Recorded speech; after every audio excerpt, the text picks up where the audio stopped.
This is all super relevant for post too. Amazing. And pre. Yeah. I mean, because some of it's not that different. So, yay, hi. Yeah. It's like, On the trajectory. On the trajectory, yeah. So my mom's on the journey. She's done. She's at the end.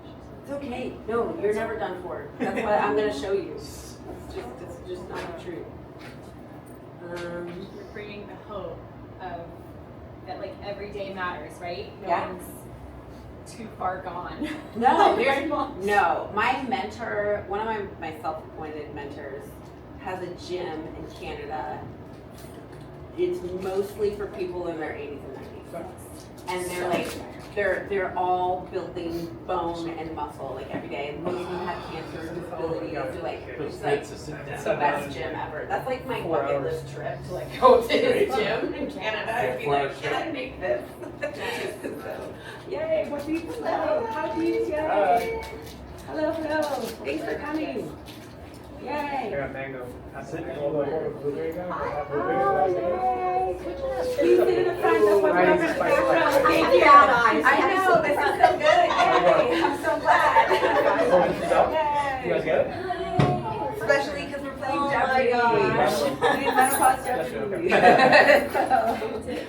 Yay. Someone answered $800 to $1,000. Yeah, I ran out. Like I dumped so much into like the 200 question that like I was like, ugh, I can't spread this out, and it was too late. You have to answer like what is. Yeah, some of them. Yeah, you have to answer the formal question, and you can tally how much money you made by. It's small enough that my daughter is so like pushing around with it. So she's not as like snuffling him as she was with her previous husband. Oh, really? I thought about bringing him, but they were having a tussle. You don't have to touch him. Come, no, do you want to come sit up here? I feel very sad that we have like empty chairs. Oh, good. That's okay, I won't get hurt feelings. I know. If you leave. Yay. Oh, yay. Hi, yay. Good to see you. You don't want to be in the front? Hey.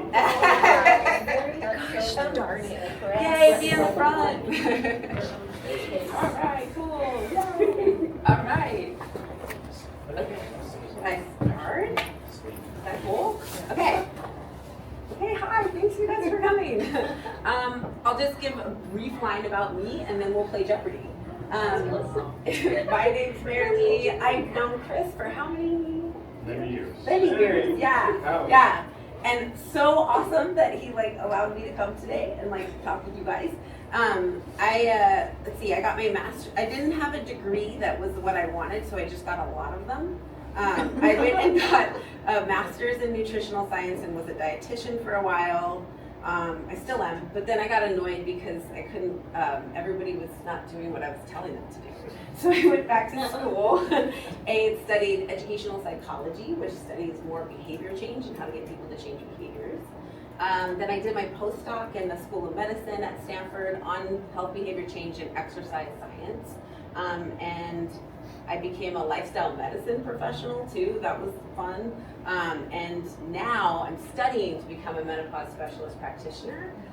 Even though I'm not an MD, so I won't be prescribing hormones, I will know what to tell you to ask your MD. And also, we don't have enough people like that are studying this right now. So that's my next goal, career bagging. Or degree bagging. So I put this together for y'all. It actually works. So you can collect the money that you get for answering the right questions. However, I'm gonna encourage the first person to start off with, what the hell is this 200? Do I have a taker? All right. Okay, ready? And then you have to okay, we're trying this out, maiden voyage. Ooh, okay. Now you give me in the form of a question. Okay. Oh, what is premenopause? Ooh, close. Can I get another? Yeah, all right. Okay, so this is what's happening. Okay, so perimenopause is this ill-defined time before this retroactively diagnosed day. So the day that you've had 12 months of no period is the day that they call menopause. Everything after that is post-menopausal. Everything before that is either pre or peri. Random, right? And so they don't even know until you get here. If you get 11 months and 2 weeks in and you get a period, they're like, well, you're starting over. And so it's literally like that. Yeah. When does it start? So they used to define it as irregular spacing and heaviness of periods. As soon as your periods are like not totally clockwork, or like really light or really heavy, they're like, oh, you're probably in perimenopause. Now, I just binge watched the Menopause Society conference that just happened like a week ago. And so they're actually changing the definition of perimenopause to be more not feeling like myself. And I'll show you some of the symptoms of that if you were to ask the next question. But one of the things I want to show you right here is these two dogs, because this dog is like, whatever, and this dog is like going through it, right? And so this can represent an individual in perimenopause where a lot of times people go into the doctor, and by the time they get to the doctor, they're like, you know what, I'm feeling okay. And then like the next week, they're like, oh my God, this is garbage, right? And then also there are some people that are like, what, was that perimenopause? I don't know what's going on. And then other people are like, this is ending my life, right? So it's a very gaslighty kind of thing. And I'll show you a little bit more why that's happening. But here we go, an unknown ill-defined phase. What is perimenopause? Okay, so we go back to the panel and that's disappeared. What? Okay. All right. Okay, next. Anyone wanna, this is pretty much all perimenopause stuff. If you wanna keep going, or let's hear from somebody pick something. Yeah. Let's set the foundation. Give me, what the hell is this 400, please? All right, thank you, Chris. And here we go. Hot flashes, garbage, or nothing. What's the answer? Or what's the question? What is Perimenopause. Yeah. Symptoms. Yeah. Okay, yes, good job. I think I'll give you 400 for that. You can keep that. All right, so just like I just said, perimenopause can be like that for some people, can be like that for some people, and it goes back and forth. And it's also garbage. Like, you know, so you're never quite sure when you're there and when you're there. We used to think that symptoms were just hot flashes and night sweats, right? That was the common thing. You used to see these in the like greeting card aisle, like where they like make fun of it. Turns out that a hot flash is actually really bad for your brain and your heart. It's a cardiovascular and dementia risk to have one. But look at all this other garbage. So now there's all these other symptoms of perimenopause. And here's the thing, is that these things that happen actually can happen because of low estrogen, high estrogen, a drop in estrogen, or a sudden rise in estrogen. We actually don't know. Yeah. Are we okay to take pictures? Oh yeah, totally. Yeah, totally. So we actually don't know. So you might be like, oh my gosh, like this is because I'm totally low in estrogen. Well, it could also be like that you just went super high. One thing to note too, a couple of things, is that I think I might insert this here. So the symptoms like I'm having right now, brain fog, are random. They vary within the person, and they kind of switch up every 3 to 6 months sometimes within a person. And also, there's another point I wanted to make. So I forgot to mention that one of the hallmarks of what menopause is a change in hormones. So generally speaking, inhibin, which is something we don't talk about, but estrogen and progesterone drop, right? And so what happens is that they're sort of like all over the place, and I can show you a graph, and then all of a sudden in perimenopause, they're like this, right? Your estrogen levels are like this. And any practitioner now, come on in, yay, come have a seat. Any practitioner now that doesn't have a conversation with you at the age of 35 is probably not up to speed on what's going on in the literature. So, and let me just also say that nowhere in medical school, even current medical school, is there anything on menopause. It's all babies and fertility. So OBGYNs get training in babies and fertility, and they were told, like, once you hit perimenopause, whatever that is, or menopause, you're done, you don't need to see me anymore, and that's it. So there's no actual formal medical school training. That's why there's this menopause specialist practitioner thing that I'm gonna encourage all y'all, for yourselves and your friends and your clients, to tell people to get somebody, because these people went back. There's a 900-page textbook. Like I said, I binge watched this conference. There's a huge test that's really one of the hardest, I think, to pass. And then you can be a board certified menopause specialist practitioner. And those are the people that y'all should be seeing or telling your friends and loved ones in this age group to see. And then around age 35 is kind of where you have to start thinking about this could happen. Well, it's gonna happen, but it could start as early as 35. So, Chris, you got it right. What are the possible symptoms of perimenopause? You were right. Ooh, all right. Okay, next, interactive. Who wants to go next? Pick a square, any square. It's too hard. I'll take legit or shade for 600. Ooh, legit or shade for 600. Kind of a mystery. Ah, out of surprise. Used to be only used by gym rats, and now grandparents take it. What's up? Yes, you got it. All right, you win $600. Okay. 600. Yeah. So this is creatine. Anyone want to tell me what they know about creatine? What is it? Yeah, that's all we know. Okay. Any other like reasons for taking it? Helps for recovery. Helps for recovery. From what I know. From what you know, yeah. Fuel for cells. Fuel for cells. What kind of cells? Muscular. Yeah. So literally, this is what it does. It donates a phosphate group, and it's really used in that fast track like fuel, right? Your muscles use glucose a lot for fuel, but for like that final rep, explosive moves, plyometrics, it uses creatine. Now we start to lose our inner stores of creatine as we age slowly, but there's also creatine in your brain as well. And our brain actually makes it. So I made no affiliation with this company, but it's the cheapest and third-party verified supplement that I get, because all you need is creatine monohydrate. By 5 to 15% in some people, especially at just a 5-gram dose. It increases power output, muscle hypertrophy, and like extra reps. It increases mass by actually pulling in water, because creatine is very soluble. It pulls in water, a lot of it, and then also increased fiber thickness. So some people complain about weight gain when they first take it, and some people get more weight gain than others when they start to take it. And it's not like weight gain. It's not like you've got fat all of a sudden like growing on your body. It's just that your muscle cells are themselves getting a little more swole with water. And then over time, they get bigger because they're increasing your power output. They give you that extra rep at the end.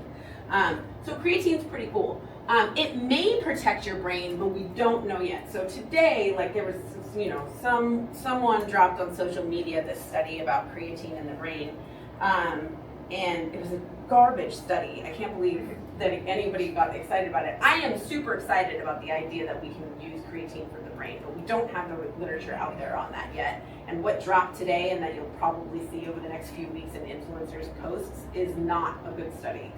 So I just wanted to say that.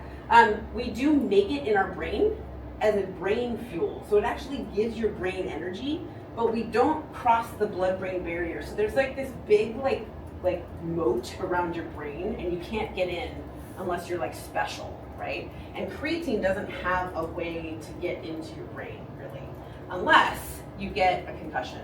So it turns out when you have concussion and you happen to be supplementing with creatine, your brain's like, oh my gosh, this is so stressful, and it pulls more creatine from your body into your brain. So when you're sick, or like your brain gets sick, it seems to uptake more creatine. But in general, right now, from what we're finding is like, I'm not quite sure if it passes the brain yet or not. Someday it will, maybe. But right now it's pretty separated. Oh yeah, and so in perimenopause, we actually can see some changes in creatine uptake because of our hormonal changes. So that sucks too. Also, it's been around for 100 years, so it's super safe. But your clients and you, if you're taking creatine, stop it like 1 to 2 weeks before you get a blood panel. And the reason why is because your creatinine levels are going to be artificially high. So the creatinine levels in your blood is kind of like, people look at it to be like, oh, are your kidneys doing okay? And if it's really high, they're like, oh my gosh, your kidneys are not filtering this out. And that's not what's happening. What's happening is it's just really high because you are supplementing with creatine. If you stop it, then your levels will be normal, your kidney function is fine. Also, I don't even think that's the best marker of kidney function anyway, but if they did, you don't want to worry your practitioner, so tell people to stop it 1 to 2 weeks before getting the blood test. This is a huge, awesome article. I think you should read it. It's like Good Friday night reading. I know it's by the Gatorade Sports Science Exchange, but Gatorade Sports Science has done a lot, and they don't like patent creatine. It's a good, this guy, Eric Rawson, I've like stalked him. I went to the creatine conference. Like, he does a lot of good work on it, and this is a good summary paper. So if you are bored, you should read that paper. Any questions on creatine? Did anyone hear about the paper that dropped today? No. Okay, I'm the only one that got excited about that. Okay, well, this is what's going to be out there. It's also funded by people that work for the creatine industry. They basically didn't even use the right creatine form. They literally found nothing, 1 of 15 measures. It was just like anyway, within group changes, even the placebo group got better. They said it had, something to do with menopausal symptoms, but it really didn't. It's just people's natural symptoms and menopause got better. So creatine's not going to help with perimenopausal symptoms. Anyone who says differently is selling something. This is Stu Phillips' cupcake. Has anyone ever heard of Stuart Phillips? He's my self-appointed mentor. He's super awesome. He works, he has a gym that's just for like 80 and 90-year-olds up in Canada, and they're all have disabilities or cancer or are just 80 or 90, and they're all in their training building muscle and bone. He's awesome. Anyway, I have to credit him with this analogy. He basically says the cupcake is strength training, the frosting is protein, and the sprinkles are creatine.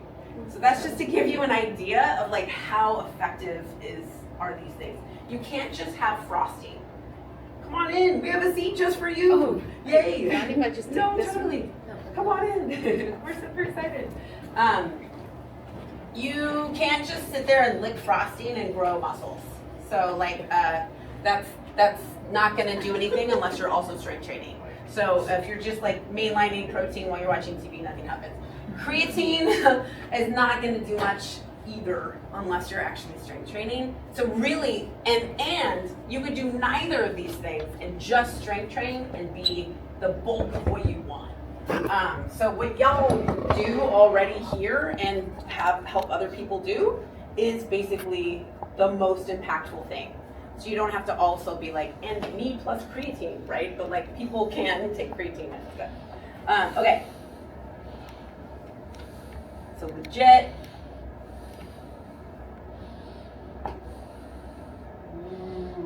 Okay. Also, isn't that crazy? Sorry, I thank you for being just as excited as I am. I'm so impressed by that. This impressed me so much. Okay, I've been trying to do this for years.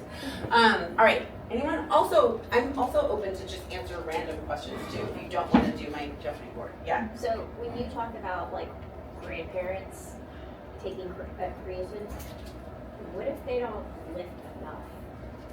Is it just Yeah, good question. Right. So, good question. You don't necessarily need lifting to bring it in, but you need lifting to make it as a thing that actually helps you get your muscles bigger.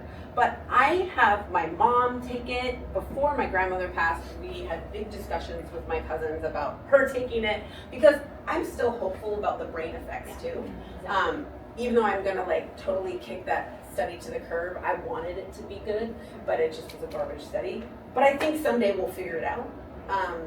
Yeah, but it's not like it's got no side effects. So it's like, okay, so maybe it'll get them to want to lift, you know?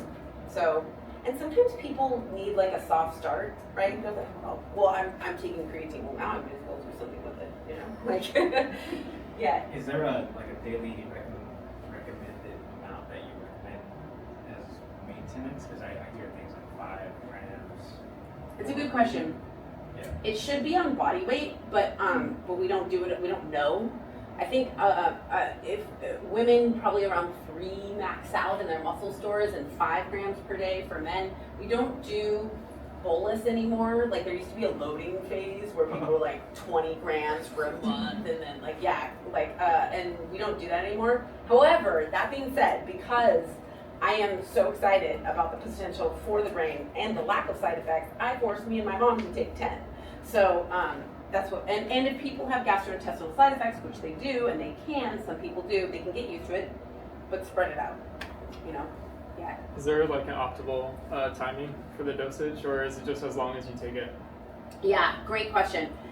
There's no optimal timing, although it seems to have less absorption when you take it with caffeine. So like my mom is super excited, she puts it in her coffee. I'm like, well, that's the only way you'll take it, fine, you know, but like, plus enforcer needed her to take 10, so like, you know, it'll get it. But you're right, you can take it all at once, or you can take it throughout the day, morning or night. It doesn't get used, it's more of, pretty much after a week or 2, you're gonna have tapped out your stores.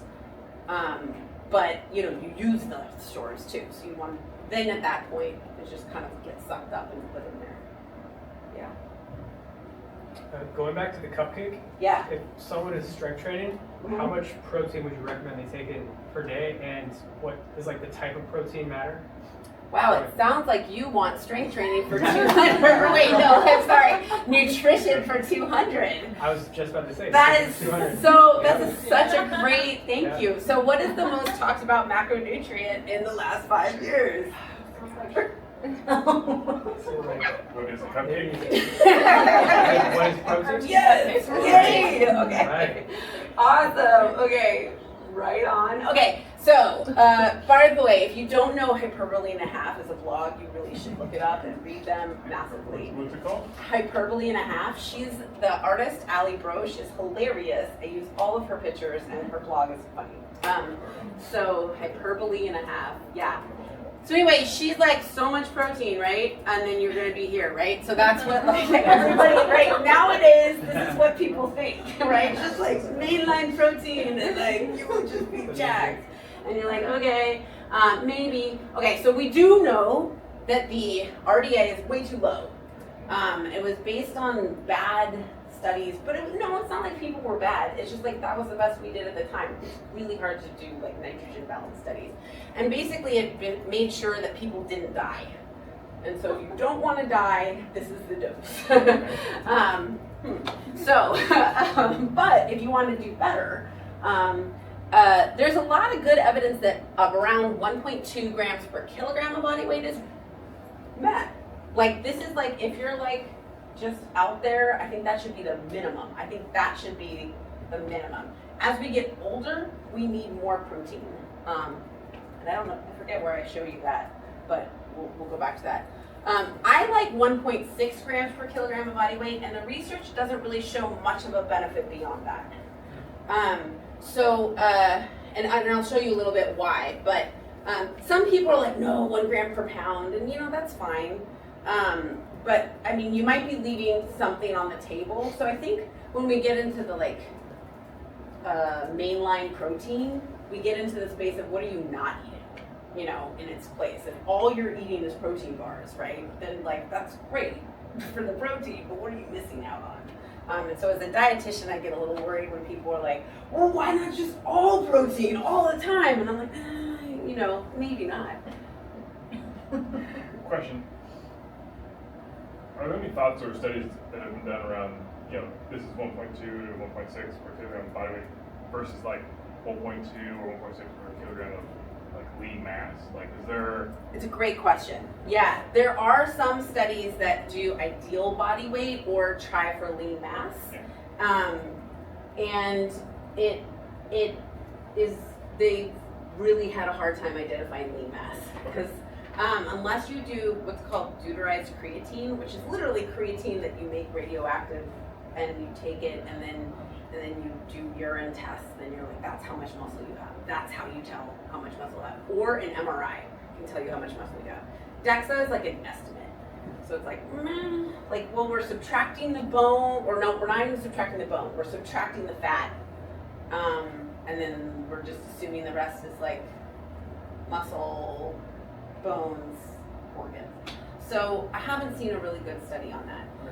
However, when we have people on GLP-1s that have obesity, we use their ideal body weight. Because otherwise it's way too much. And you're right that this is essentially for the muscle that you have. It's kind of the estimate. You see it tap out around 1.6 when you look at these studies with lots of different doses. It's like the benefits, the remaining return on investment is pretty low, and it's only if you're like super working hard and or losing weight. So, okay. Oh, well, let me show you a little bit about this. Okay, so, oh, by the way, there is protein popcorns, by the way. Some people like it for weight loss because it does slightly increase your satiety hormones. So when you have protein, you actually get fuller than if you just have, you know, a bagel, right? You kind of know this. It kind of ends up being like maybe you eat like 100 less calories a day.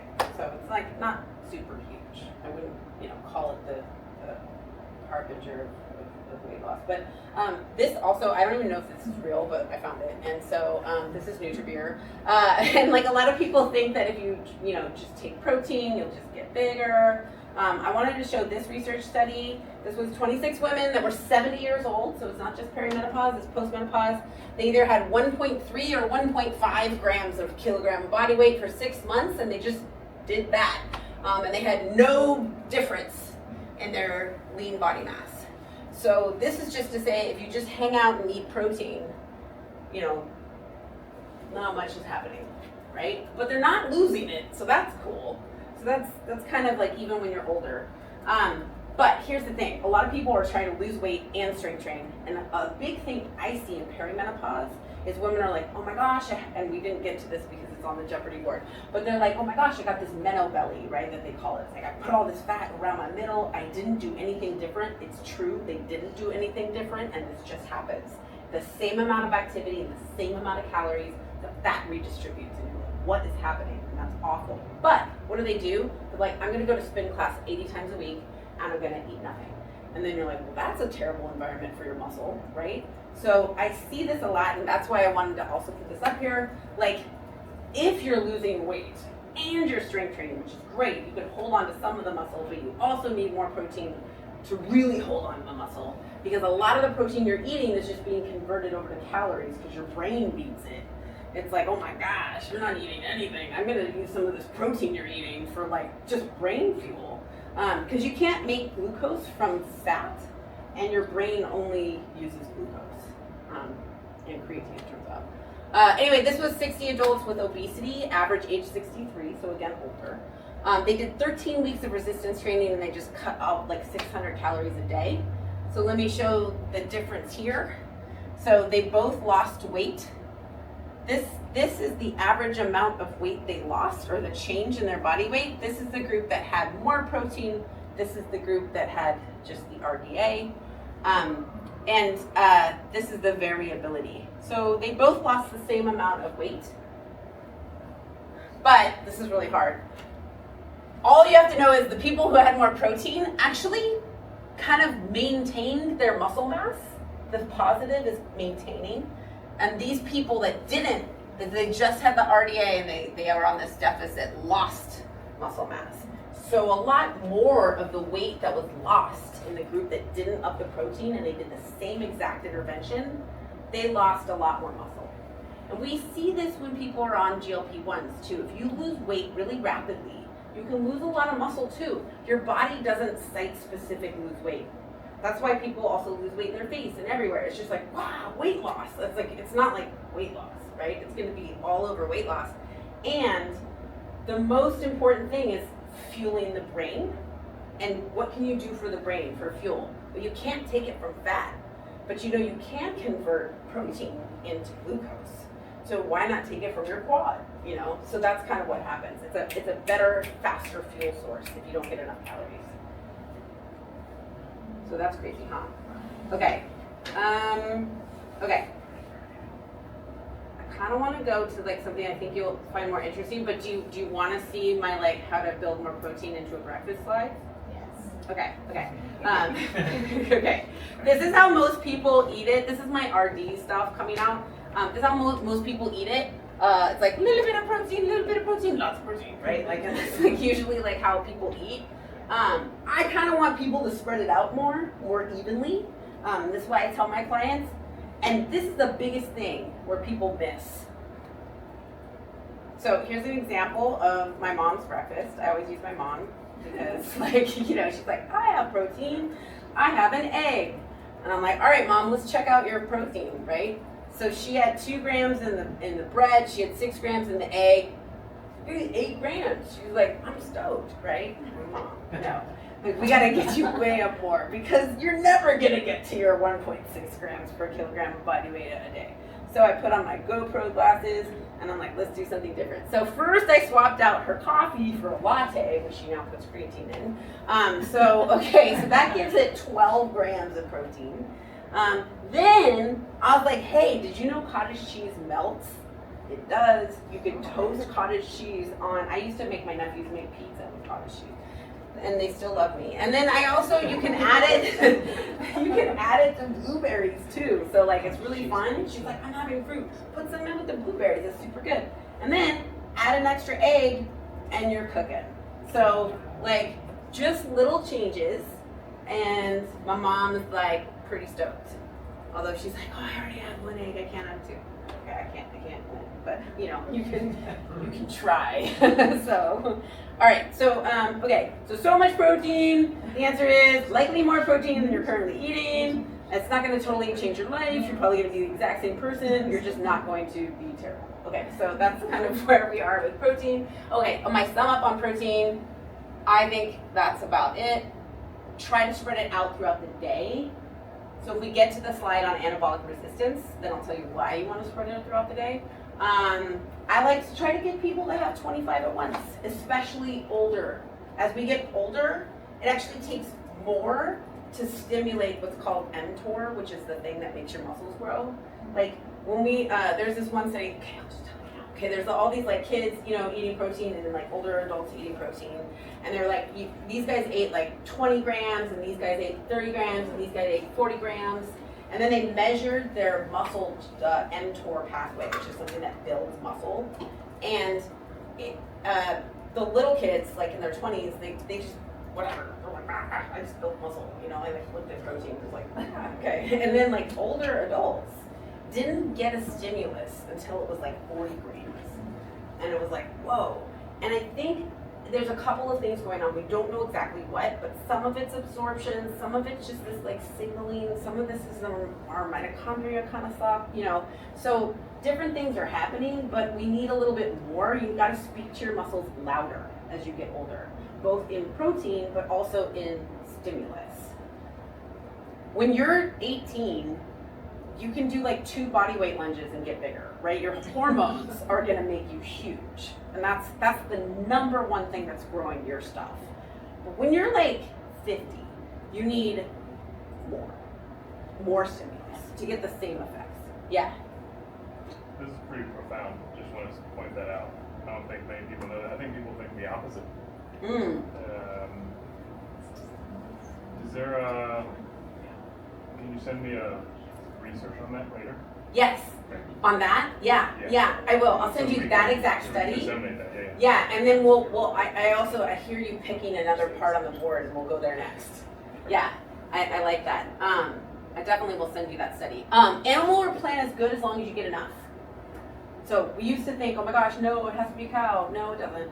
It could be anything, but you just have to get enough. So if you get enough, I don't care where it comes from. It can come from quinoa. Oh my God, it takes so much quinoa to get there. But like, you know, like it can come from there.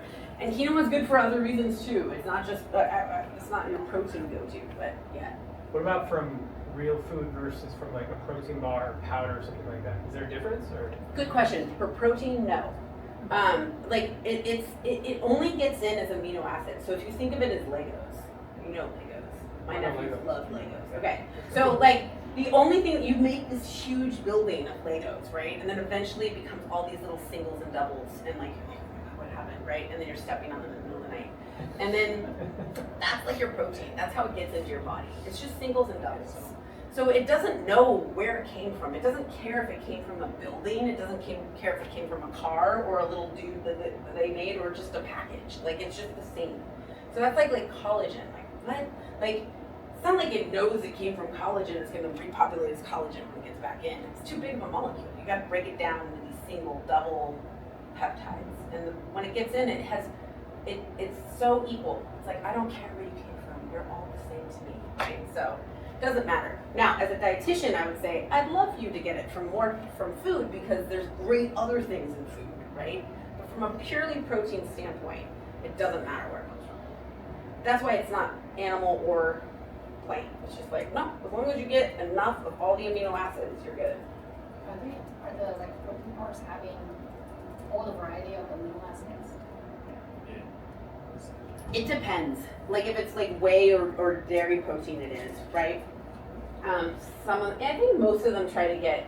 Do I know of anyone that's any protein bar that doesn't have the complete amino acids? Is there? I don't know. There might be. I guess if you're just like a rice protein bar, I don't know. But maybe nobody sells those. I don't know. I probably they have all of them. Like There's one although at Costco that's like collagen only. yeah, and collagen is the worst. Like protein, it's just not a complete protein. I just wouldn't waste my time on that. I wish it did something for our skin. Maybe, I don't know, it does, but I don't think it does. We don't really have good evidence that when you take the peptides, that, like I said, it comes in as these little single or double Legos.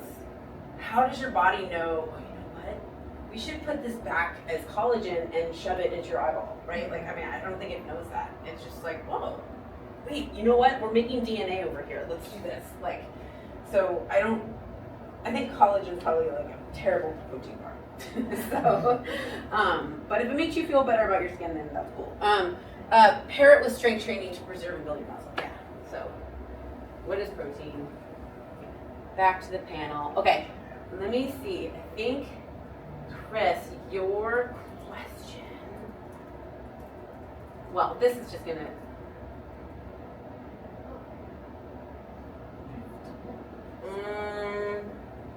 Oh no, hang on.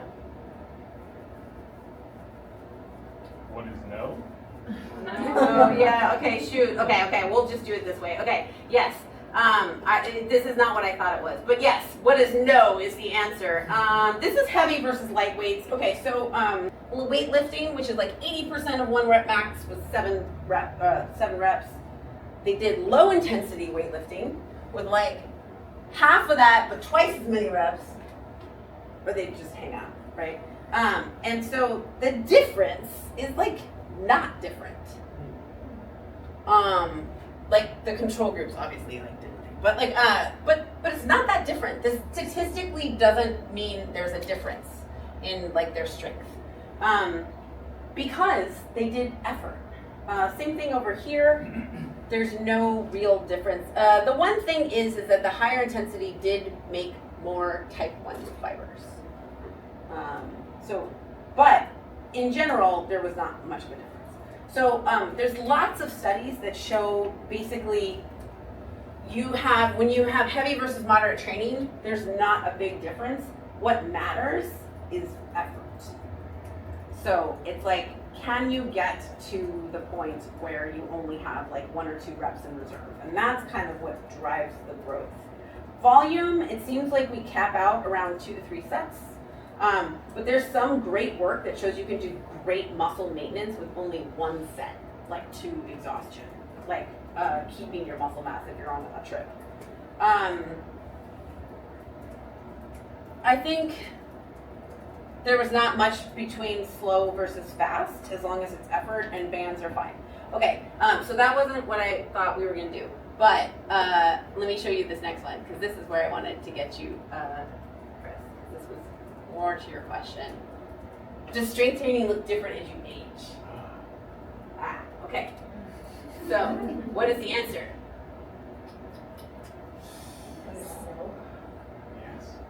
Oh, maybe, I don't know, I guess it depends. Okay, we'll see. But it was really an excuse for me to show you this one exciting trial. This is so awesome. So, okay, we used to give older women like Q-tips and be like, here, like lift this. And then we like open the door for them and we don't let grandma do anything because we don't want to break her, right? Like, oh my God, like she's gonna die, right? And then, no. Okay, these are 101 postmenopausal women, 65 years old. Actually, a lot of them were 80. And they had what's called a T-score of less than -1. They had a history of osteoporotic fractures. They have osteoporosis. This is to what we were talking about earlier. It's not all lost. Okay, so one group did 30 minutes twice a week for 8 months of high intensity resistance training, 5x5 deadlifts, overhead press, a back squat, and jumping chin-ups. This is 80-year-old women doing jumping chin-ups, not kidding. And it was awesome, and we should watch the video, but here's some pictures. Like, they're doing heavy lifts. So it's 85% 1 rep max. This is 8 months. This is super awesome. And then they're like, what are we gonna do for the control? They're like, here's some stretches, you know, do some stuff at home. They did like whatever, 10 to 15 reps, calf raises. They're like, we have to give them something for 8 months, right? Ethically. So this was the change in their lumbar spine bone mineral density. So we didn't think you could do anything to your bones once they're like broken and osteoporotic, and you're like, oh, it's just, you know, slowing down the downhill. This is what happened. They actually got more dense bones. Are you kidding me? And then the other people got worse. So fantastic. And then femoral neck, they just didn't go down. But here's the thing. They measured height before and after, and women got taller. No joke. They did not expect this. And it's because a lot of them had kyphosis, and what happened is they started to straighten up over time because they had more strength and their muscles were stronger and their bones were stronger, so they could stand up taller. They got taller. Are you kidding me, right?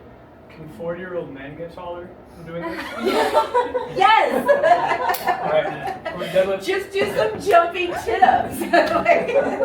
And you're gonna get super tall. That's totally awesome. Great question. Yeah, right? Okay, so you have to watch the video on it. I'll send you guys the video. It's super awesome. I can't get out of my presentation to show you. I should have put it in there, but it's awesome. So anyway, that's called the Lift More trial, and it blew open the door on like what we should do. And so the answer is, it's not that different when you get older. It's actually the same. We just think it's different. We think you have to do less. The difference is that there are kids that, you know, up until you're 30, like you really don't need that much to get strong. But you need more stimulus as you get older. So I think that that's where I would say it. This is just to show you that effort matters. This is 33 women, or 33 men and women, 12 weeks of training, just 2 times a week, less than 15 minutes a session, only a single set of each exercise. Just the only requirement was that it was high effort. So they did a single set of like these exercises twice a week, just to like, you know, 6 rep max. And look, they got stronger. Like, that's pretty cool. So basically, anything works, but also effort. This is 55-year-olds on average. I'm just showing you that as long as you push to effort, it can be heavy, it can be light, you know, but it depends on how much time you have. I like to tell people, you could do the same with 50 reps, but who wants to do 3 sets of 50 reps? Like, oh my God, you know, I don't want to. So, no, but sort of. Okay. Yay. We're wiping out the board. Okay. Yeah. Can we go back to what the hell is this? Yeah. Should you measure your hormone levels? Has anyone heard of perimenopausal women measuring their hormone levels? Okay. Again, binge watched the Menopause Society's conference, like, and this is like hot off the press. No. I just want to show you this. This is from like decades ago, but like this is daily urinary, basically sex hormones. So you have luteinizing, follicle stimulating, estrogen, and this is a version of progesterone. Like the dark dots are normal. I hate that they call them normal, but it's just premenopausal women. And then the white dots are the perimenopausal women, and you're like, this is daily. This is all over the place. This is daily urine for 6 months. So I just want you to again look. This is perimenopausal women. This, I mean, can you find a menstrual cycle on all this? No. I mean, this is garbage. So with this much variability, can you imagine what it's like on an hourly basis? So when you have people go in and do their estrogen levels, and they come back and their doctor's like, oh, you're not in perimenopause, you're fine. How do you know? Like, you could have measured it an hour later, and it could go from 0 to 3,000 in an hour, and you have no idea. And the symptom could be because of the change or the levels. So a lot of these kind of med spa companies are, like, hey, we're going to measure your hormone levels and like give you a pellet. It's going to be titrated exactly to you, and you're so amazing. And it's like, well, I wish you could do that, but we can't do that yet. Until we have like a continuous monitor of our estrogen, which even daily urine, 6 months, good for them. Like they just did daily urine for 6 months, and you're like, well, now we know it's garbage. So like we need something that's a little, maybe we'll get smart toilets, I don't know. But right now, the answer is you can't really tell much from your estrogen levels when you measure it. Also, there's between people variability, so you get the same dose of estrogen to somebody, and that person will not only have different values throughout the month if you measure them, but also you and me might be different. So, you're like, oh, well, Edna did this and feels so awesome. Well, Edna is Edna, right? Like, she is not you. And Edna is going to be different than Edna tomorrow. So it's really hard to tell. You can't tell from the blood values the difference between your own that you're making and the stuff that you're taking. When you're postmenopausal, you can measure estrogen. So, because then you're like, well, this is all coming from the outside. But when you're perimenopausal, it just doesn't make any sense. Not yet. Oral estradiol also isn't going to give you any values because it's converted to a much weaker form of estrogen. And symptom management and estrogen dose are not correlated. So you're like, whoa, that sucks. So you really have to, that's why I have your clients, have your friends, have the peeps that you care about, work with a menopause specialist practitioner, because you need someone that's like, hey, last night was a nightmare. Let's do something different, right? And they're like on it, because this stuff changes. Yeah, okay. So should you measure your hormone levels? The answer is no. Okay. Not yet. Someday. So, not today. Yeah. But testosterone is something that could be measured. Ooh. I feel you asking for legit or shade testosterone. Okay, nice question. Okay, testosterone. So that's also all the rage right now, right? Okay, so testosterone does decline with age in women. It does not appreciably change in any difference between peri and postmenopause. It's not like estrogen and progesterone change a lot. Testosterone's just on this decline. But all of a sudden everyone's like, we need testosterone. And I'm down for that too. Let's figure it out. Oh no. Let's go back. No. Oh no. Okay, let's just skip forward to it. Okay, we have to go back to, I clicked the wrong button, see? Okay. Hang on, for 1,000. All right, so testosterone levels are all the rage right now. And this again is off the not the cutting room floor, the hot press. Okay. So it doesn't decrease at a higher rate during perimenopause. So Susan Davis is a boss. She is somebody in Australia who's doing all of the perimenopause, menopause, testosterone work. She has dedicated her career to this. And so all the research that I'm going to present is based on what she has been finding over the last 5 years. And she knows what's up. So basically, if anyone wants to find something, she does. So the tests for testosterone are less precise at very low levels, which we have as women. So it already is kind of dicey. So you know, like the wearables, like are really bad at high heart rates, and some that are really good at high heart rates are really lousy. They're even worse for sleep. You can't get both. So it's like at very low levels, we have the same tests that we use for men. And so it's really hard. You're in the weeds of already like, there's a lot of error. There's no association. She did, this is so crushing. I was so excited about this talk. And like, she found nothing.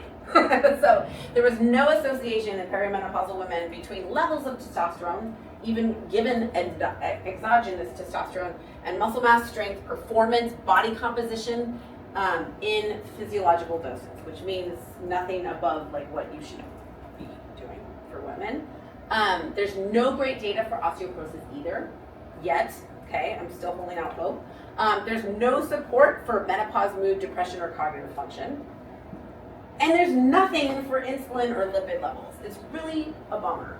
And so I'm sorry to be the bearer of bad news, but it doesn't seem to be our golden goose yet. It is prescribed and allowed for low libido. So if women want it, they just say, I have no sex drive, and they'll get it. And that's also annoying that like women can only get something for their health if they like can't have sex. Like, you know, it's like, well, what about all these other things? But so far it doesn't seem like I would go out of my way to do it. So let's skip this, but basically it's big zero. I'm bummed about it.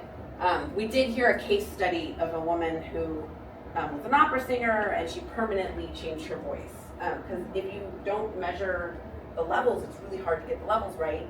And if you especially go to these companies that insert pellets into you, your personalized hormone, you have no idea. I mean, some of these case studies were like, these women come in with these pellets and they're like, it takes a year to get their testosterone levels down from whatever they got injected into them. And this one woman was an opera singer, and one of the side effects of testosterone, if you get too high, which you also produce when you strength train, so you're also taking it anyway, is like her decibel level of her voice changed, and that's her like moneymaker. And so she lost her like range as an opera singer. So I mean, I'm not fear mongering. It's just like think like, you know, there are some side effects. I wouldn't rush out and try to, you know, jam on that yet. Good question. Okay. Or just random questions. How are we doing? Are you guys like dying? Everyone's okay? Okay. Yeah. Take sleep for 200. Sleep for 200. Let's do it. Okay. What is yes? What is everything? Okay. Okay, again, hyperbole that. Okay. Hot flashes affect up to 80% of women, and it affects sleep. One study found that 63% of women reported hot flashes waking them up at least twice nightly. Also, independent of night sweats and depression, during perimenopause, these fluctuations we talked about in estrogen can just randomly wake you up. So it doesn't have to be a pool of sweat, right? It can just be like warming, and you don't even feel like you're warm, but your body notices the change because it's like, okay. And then what do? You layer on top of that whatever's going on in your life, right? So you're like, oh, it must have been my stress. Maybe, or it was just a change in estrogen. Also, sleep apnea increases during perimenopause, the incidence of it. So what happens is there are 3 estrogen receptors in our muscles, soft and active. So the soft muscles, the kind of like the soft tissue, and like not the soft muscles, but the ones that are not under our direct control, right? That kind of keep your mouth open while you sleep for air. That also has estrogen receptors. So it seems like that tissue and that kind of system gets a little weakened because estrogen is fluctuating, they're not hitting the receptors in that smooth muscle, thank you, smooth muscle tissue. And so sleep apnea goes up. And sleep apnea in women doesn't always show up as snoring or gasping for air. You can have it and not even know it. Oops. Yeah. So also yes. So sleep. So later in the sleep category, we can talk about like what do you do for insomnia. That's another slide, but don't try is the number one thing. Sleep is really tough. So there are a couple of things going on in perimenopause that are making sleep worse, and that's like hot flashes, but also anxiety levels, but also sleep apnea. And you can imagine this impacts your ability to do strength training or exercise, right? So perimenopause doesn't show any change or difference necessarily in like muscle response to strength training, and in general across men and women, sleep doesn't affect if you do the same workload, it doesn't seem to affect the growth you get. However, what is affected is your motivation to do it. So because you feel like garbage, you're not going to want to strength train, right? Because that takes a lot of energy. But also sleep is the one health behavior that you can't do, right? Like it happens. You don't do sleep. You just set the stage for people to show up, or for sleep to show up to your party. So if people have hot flashes, there's 100% things they can do about it. If their sleep sucks because of daytime fatigue, even though they seem to be sleeping, get a sleep test. So they can do it at home now. So I tell people, especially in middle age, I'm like, go get a sleep test. Why not? You can do it at home. And it will be the single most important thing you can do because it also affects your brain aging and your body and everything. You could be getting like 8 hours of sleep and not even know. And do we have that ability to detect on the Apple Watch and the Oura Ring? No. I am still, so Scott Delp is like a biomechanist that I also self-appointed as my mentor, but he's like served on the board of all these wearable companies and like, and so has Jamie Zeitzer, and they basically are, who's a sleep doctor, and he's like, it is a random number generator when it comes to like determining your sleep. And so all these people are like, oh my God, my sleep. And I'm like, you don't even know. Like that thing just made it up. Like it's just like even the Oura Ring, like you have no idea. So don't use it for sleep. And women are like, oh, I'm fine. My Oura Ring says I'm great. And I'm like, no, you can't detect sleep apnea with the Oura Ring. So go get it done. Yeah. You said you could do it at home? Yeah, so they have at-home PSG tests. They don't do the electrodes on your head. It's not as good as going into a sleep lab where they're like, okay, now we really know, we can see what's going on, are you moving? But they have at-home like oxygen detectors that, like for Kaiser, you can just go and rent the thing and come home and go to bed and then you take it back. The one thing is you have to sleep. So if you have a bad sleeping problem like insomnia, which is another question on here that's not this, then you have to sleep to get the data. So that was a pain. I went in and I'm like, I slept like 4 hours. I got all this stuff on me. They're like, you didn't sleep enough for us to tell if you have sleep apnea. I'm like, are you kidding? So I had to come back and I took Ambien so I could actually sleep. And then you can get results. So make sure you're tired. Yeah.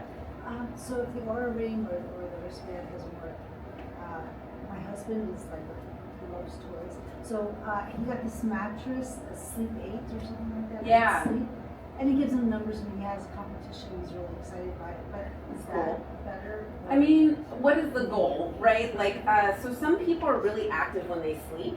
And so these things that use like movement to detect it, they're just like, I don't know, like you're not asleep if you're moving.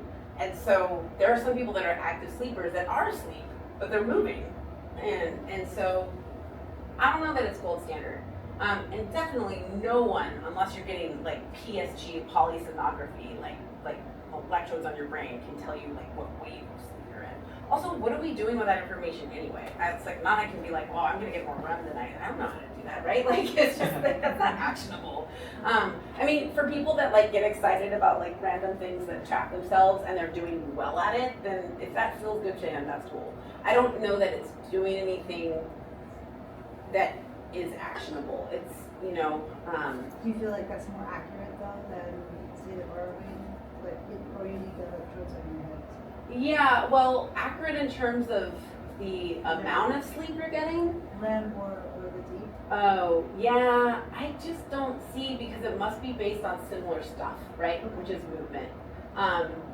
But also this is why the aura ring, like, and anything out here, I mean, I've used this data and it's optical and it's so bad at heart rate. It's so bad. Like even the Apple Watch, it's like, it's light determined. It depends how close it is. And just think about it, like the chest strap, the old school, like polar, that's your heart rate. Like that's electrical. It determines your heart rate. This is like just an estimate. And when you get into the high or low realm, it's kind of like guessing. Maybe it's awesome, but Dr. Zeitzer at Stanford, when that's his area of expertise, I'm only like speaking out of my lane because I'm speaking from what he says. And he's the one that studies it. So, yeah. So someone who really tracks everything, I wear it or Whoop, and I also have 8 Sleep.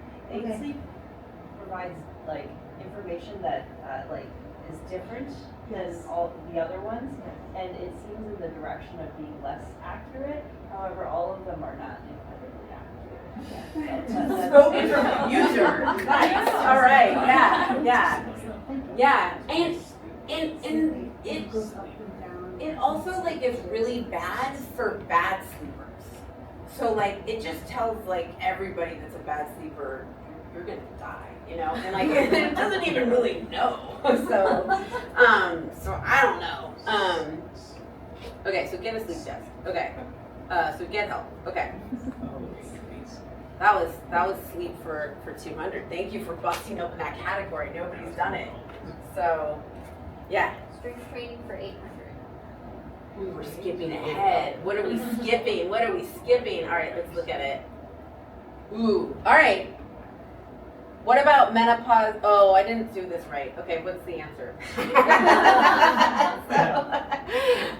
Okay, I didn't. What do you think the answer is? Yes. Okay, first one thing, this is actually really important. So this is a litmus test for anyone who doesn't know what's going on in the menopause space. If they call it HRT, they're like not even updated from 10 years ago. So they used to call it HRT, which is hormone replacement therapy, and they do not call that anymore. They call it MHT, or menopause hormone therapy. And there's a reason. The reason is, HRT implied menopause is a disease requiring a replacement